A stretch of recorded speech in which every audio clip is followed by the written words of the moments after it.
Hey hunters, and welcome back to another episode of Bloodborne. Today we are going to take on the Celestial Emissary. Before we do that, I want you guys to do a couple of things. One, make sure you have enough bolt paper equipped. Another good idea is to purchase some throwing knives if you want to. Yeah, purchase some throwing knives if you want to. It's not a necessity. I'm just going to grab some so that way I can show you. The bolt paper is the most important one. If you have been playing like me and you don't have a thrusting weapon or anything that goes strongly against kin, I would suggest the battle is going to probably be a little bit more difficult for you than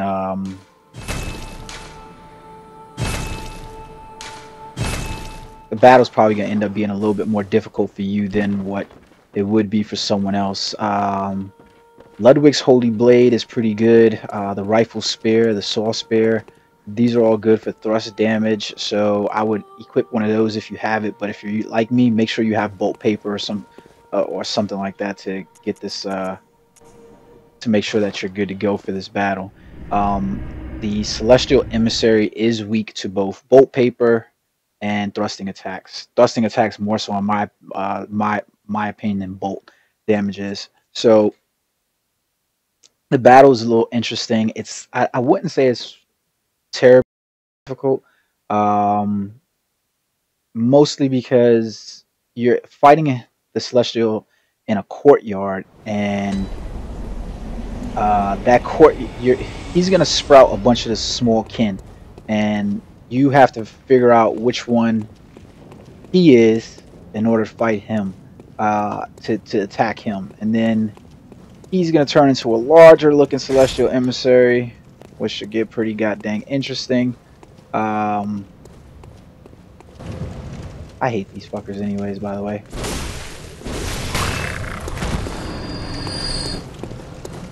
He'll turn into a larger kin, and you're pretty much gonna have to be stuck attacking him. So let's see if we can't get some of this inside here. So if I do die, forgive me.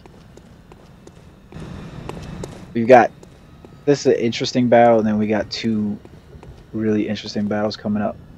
I'm gonna go ahead and get this bolt paper going. So now make sure you find the proper Celestial Emissary. That should be him right there.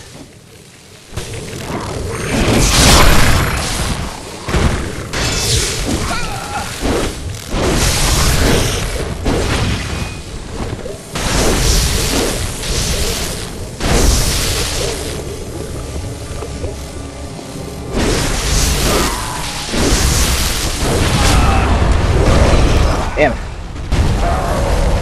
So once you see I got some really good damage on his ass. Once you get him up,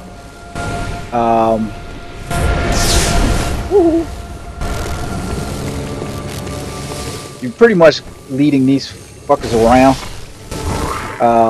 in order to try to kill them. The reason why this weapon is so... Oh shit. Damn it.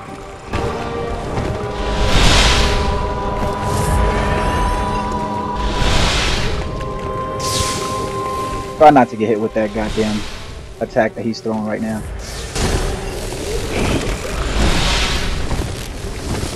Ugh. I've never actually had to fight him when he did this shit.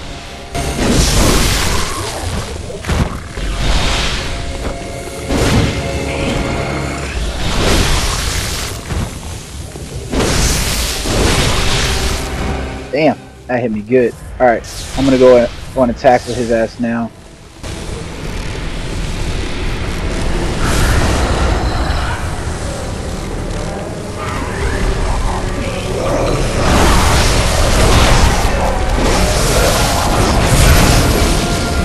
Alright, there you go. So he's dead. You're really, to be honest with you, you're really only worried about him. These guys get kind of easy to lead around.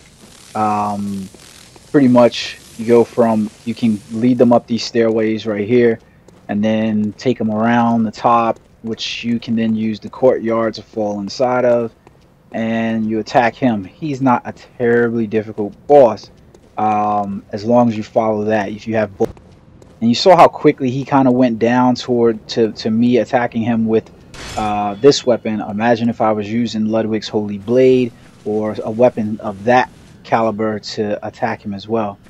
Probably be even easier. I don't know what the hell this is, to be honest with you. Yeah, wonder what that little alcove is.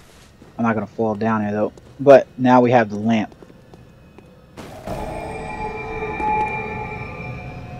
Lamp.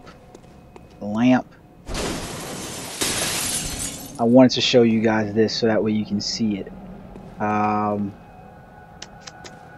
not gonna drop down there and actually, well, you know what, I'll use a bold hunter's mark to get back. Be careful, because when you come inside here, there's gonna be one of these little guys sitting down there. You see him? He's just chillaxing over here. I'm gonna grab some items so that way we're good to go. But I am gonna use a bow hunter's mark to get back. And we grab a new spell called A Call from Beyond. And let's see if I can show you what it is. Here we are, A Call Beyond, one of the most secret rites of the choir. Long ago, the healing church used phantasms to reach a lofty plane of darkness, but failed to make contact with the outer reaches of the cosmos. The rite failed to achieve its intended purpose, but instead created a small exploding star, now a powerful part of the choir's arsenal. At times, failure is the mother of inventions. But if you kind of notice, again, with regards to the great ones and these spells that we're starting to get, you notice that they all have very slug-like appearances once again. So that's going to be that. And now I kind of pointed out something to you that I wanted you guys to notice about the little slug characters that were outside of the upper cathedral.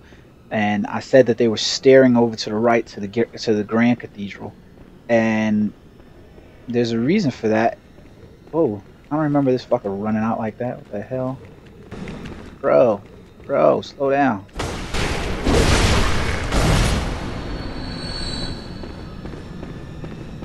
See the little tendril one? That's the one that you're really worried about. Those little fuckers, the small kin, you can deal with those bastards. It's that fucker that you're really worried about. Let's see if I can't take his ass out.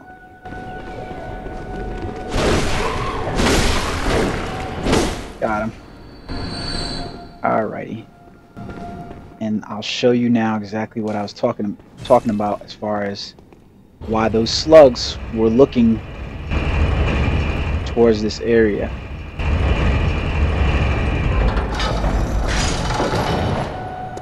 Notice there's still slugs down here, and they will get hostile on you, unlike the ones that were above, but for good reason. I'm not going in here right now, but I wanted to show you this. Notice we have Ebritas, the daughter of the cosmos. This is I guess, to be honest with you, this is the first actual really confirmed, like, this is a great one. And the game kind of sets you up so that way you understand, yo, really, you're in the presence of a great one when you see Ebritas. We are going to fight Ebritas in the next video, but there's no way I'm just getting 13 vials to go in there and fight her. I want you to notice where we were in case you aren't understanding what I'm saying to you by, you know, hey, look, where they were staying at the Grand Cathedral. Vicar Emilia was here. This is where we did battle with her, and if I look over here down this path, this is where we fought Vicar Emilia. That is where we found the skull. That's where we found the skull. And then right outside here of the Grand Cathedral, and the upper cathedral, we fight a celestial emissary. And on top of that, Ebritas, daughter of the cosmos, is behind the altar. It's really freaking interesting to me anyways. I don't know about you guys, but it's interesting to me. So there you guys have it. We beat the celestial emissary. And the next time we get back, we will fight Ebritas, daughter of the cosmos, which is probably going to take me a number of tries to do, because she is definitely not an easy She is not an easy opponent, to be honest with you guys. She is not easy at all. So there you guys go. I hope you've enjoyed the this episode. I'm gonna try to get these videos processed as soon as possible, and hopefully back to back, because yeah, that battle obviously with the Celestial Emissary was pretty short. But until next time, guys, hope you're enjoying the fights. Hope you're enjoying Bloodborne, and remember, have fun.